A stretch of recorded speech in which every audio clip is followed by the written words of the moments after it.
ക്യാൻസറിനെതിരെ പൊരുതാനായി Calicut city service സഹകരണ ബാങ്കും MVR cancer സെന്ററും സംയുക്തമായി അവതരിപ്പിക്കുന്ന ക്യാൻസർ ചികിത്സാ സഹായ പദ്ധതിയാണ് മാസ് കെയർ. വാർത്തകൾ തുടരുന്നു. ദർശനം സാംസ്കാരിക വേദിയുടെ 30ാമത് വാർഷികത്തോടനുബന്ധിച്ചുള്ള കലാകായിക മത്സരങ്ങൾ ആരംഭിച്ചു. മുൻ Indian football goal keeper Haris Rahman ഉദ്ഘാടനം ചെയ്തു. റെസിഡൻസ് അസോസിയേഷനുകളാണ് മത്സരങ്ങളിൽ പങ്കെടുക്കുന്നത്. ദർശനം സാംസ്കാരിക വേദിയുടെ 30ാം വാർഷികത്തോടനുബന്ധിച്ച് റെസിഡൻസ് അസോസിയേഷനുകൾ തമ്മിലുള്ള കലാകായിക മത്സരങ്ങൾ ആരംഭിച്ചു. കോഴിക്കോട് കോർപ്പറേഷൻ പരിധിയിലെ മൂഴിക്കൽ, ചെലവൂർ, വെള്ളിമാടുകുന്ന് മെഡിക്കൽ കോളേജ് വാർഡുകളിലെ റെസിഡൻസ് അസോസിയേഷനുകളിലെ അംഗങ്ങളാണ് മത്സരങ്ങളിൽ പങ്കെടുക്കുന്നത്.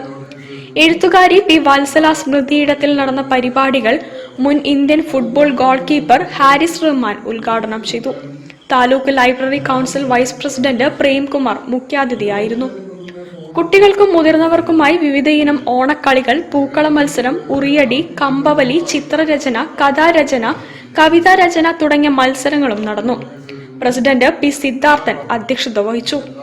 സംഘാടക സമിതി general convener K Satheesan, Darshanam Balavedi mentor P Thankam, working ചെയർമാൻമാരായ K Kunhali Saheer, MA Johnson തുടങ്ങിയവർ ആശംസകൾ അറിയിച്ചു. സെക്രട്ടറി ടി കെ സുനിൽകുമാർ സ്വാഗതവും പ്രോഗ്രാം കൺവീനർ വി ഹരികൃഷ്ണൻ നന്ദിയും പറഞ്ഞു. ആഘോഷത്തിന്റെ ഭാഗമായി സെപ്റ്റംബർ 14-ന് ഗാനാലാപന മത്സരങ്ങളും നടക്കും. സെപ്റ്റംബർ 19-ന് പ്രമുഖ വാഗ്മി VK സുരേഷ് ബാബുവിന്റെ പ്രഭാഷണവും നൃത്യങ്ങളും നടത്തും.